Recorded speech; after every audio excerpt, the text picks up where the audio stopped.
Hai semuanya, welcome to kelompok 2. Kali ini kami akan membahas dua metode pembelajaran, yaitu multiplication word games dan expository. Langsung saja kita simak, let's go!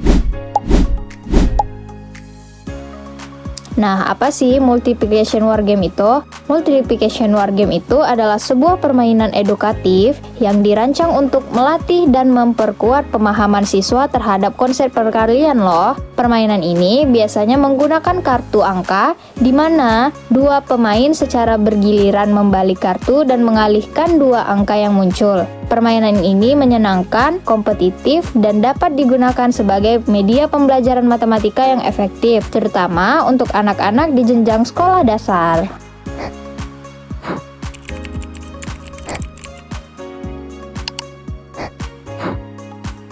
Multiplication wargame ini itu sebuah permainan edukatif yang menggunakan kartu-kartu yang berisi angka. Untuk apa? Untuk melatih keterampilan perkalian siswa. Yang kedua, interaktif dan kompetitif. Karena dimainkan berkelompok dan adanya unsur kecepatan serta ketepatan dalam menjawab. Yang ketiga, melatih konsentrasi dan daya ingat. Karena siswa harus berfokus menghitung dengan cepat. Yang keempat, itu meningkatkan motivasi belajar. Karena apa? Karena proses belajar yang disampaikan itu lewat permainan yang menyenangkan. Jadi, media pembelajaran yang berbasis permainan itu dapat membuat siswa lebih aktif dan antusias dalam belajar. Selain itu, juga menegaskan bahwa pembelajaran matematika melalui strategi bermain dapat meningkatkan keterampilan berhitung secara signifikan.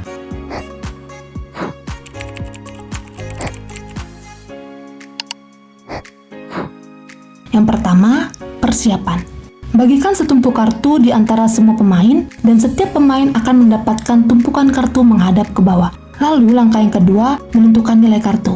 Nah, di sini jika kita menggunakan kartu remi, tentukan nilai untuk kartu wajah JQK.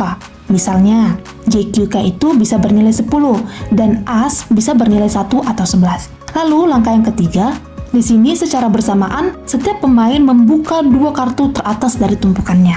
Lalu yang keempat, kalikan. Setiap pemain mengalihkan angka pada dua kartu yang mereka buka. Dan yang kelima, bandingkan. Nah, di sini tuh pemain dengan hasil perkalian terbesar memenangkan semua kartu yang dipertaruhkan. Lalu yang keenam, jika hasil sama. Nah, di sini jika kedua pemain memiliki hasil perkalian yang sama, letakkan kartu di tengah dan bermain satu ronde lagi.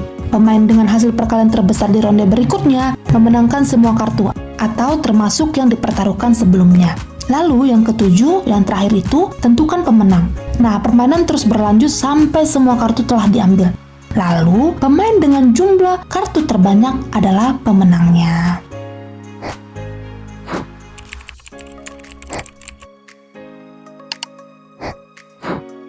Yang pertama, meningkatkan motivasi siswa untuk menghafal perkalian dasar. Yang kedua, menciptakan suasana belajar yang menyenangkan sehingga membuat siswa lebih bersemangat dalam belajar. Yang ketiga, menumbuhkan keberanian dan percaya diri siswa. Keempat, melatih konsentrasi dan kecepatan berpikir. Yang kelima, menumbuhkan rasa saling menghargai sesama anggota kelompok. Terakhir, menumbuhkan sikap sportif, yaitu bersifat ksatria atau jujur, dan sportivitas, yaitu sikap bersedia mengakui keunggulan lawan dan kelemahan sendiri.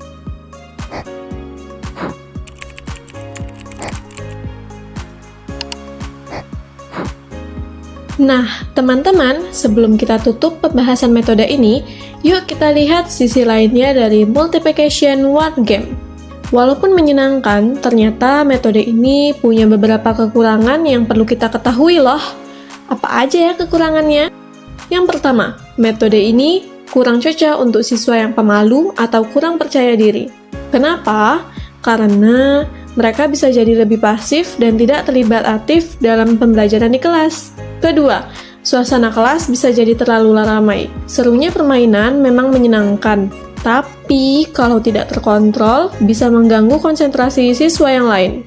Ketiga, karena terlalu asik bermain, tujuan utama pembelajaran bisa terabaikan. Bahkan, tujuan utama pembelajaran bisa tak tercapai. Jadi teman-teman, meskipun game bisa jadi alat bantu yang menyenangkan untuk kita, tetap perlu berhati-hati ya dalam penerapannya, supaya pembelajaran tetap berjalan efektif dan terarah.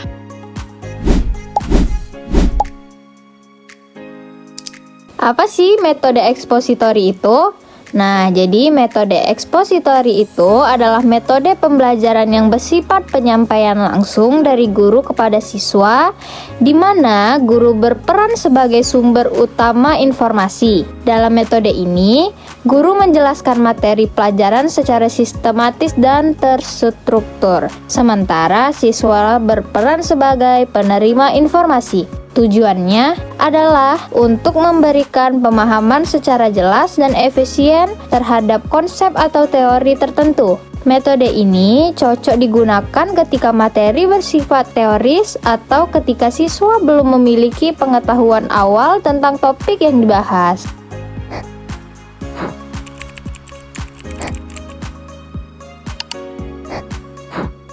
Satu, informasi yang disampaikan secara sistematis. Dari konsepnya yang sederhana ke yang lebih kompleks.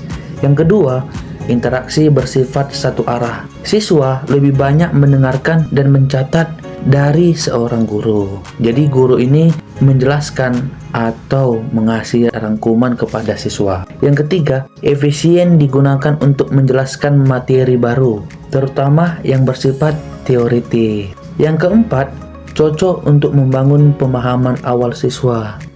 Jadi metode ekspositori ini itu sangat cocok digunakan dalam pembelajaran awal. Mengapa? Karena metode ini itu cocok untuk mencapai tujuan kognitif tingkat rendah hingga menengah.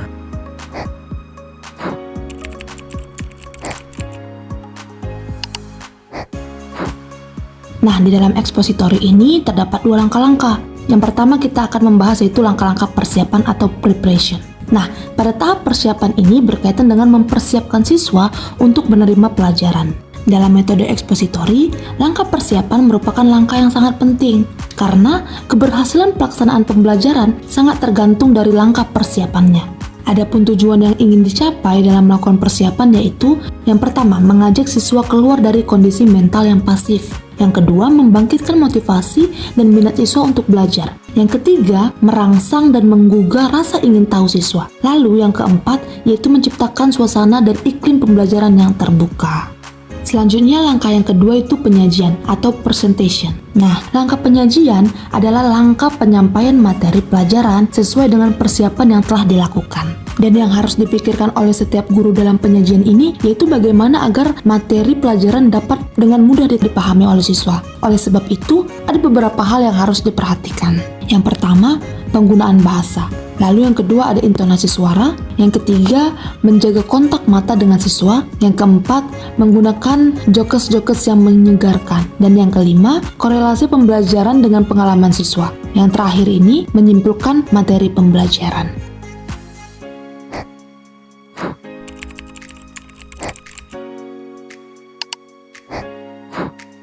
Nah, jadi ekspositori juga memiliki kelebihan loh teman-teman.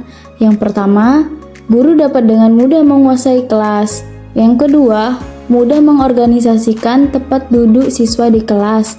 Yang ketiga, dapat diikuti oleh siswa dengan jumlah yang besar. Yang keempat, mudah mempersiapkan dan menjelaskannya. Yang terakhir, guru mudah menerangkan pelajaran dengan baik.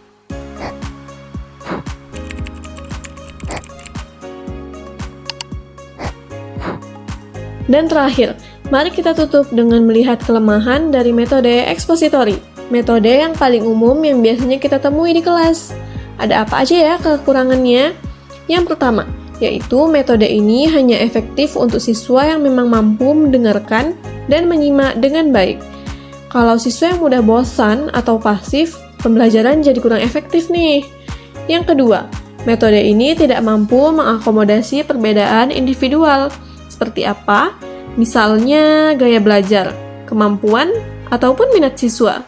Ketiga, kemampuan berpikir kritis, kerjasama, dan sosialisasi siswa kurang berkembang karena mereka hanya jadi penerima informasi yang diberikan oleh guru.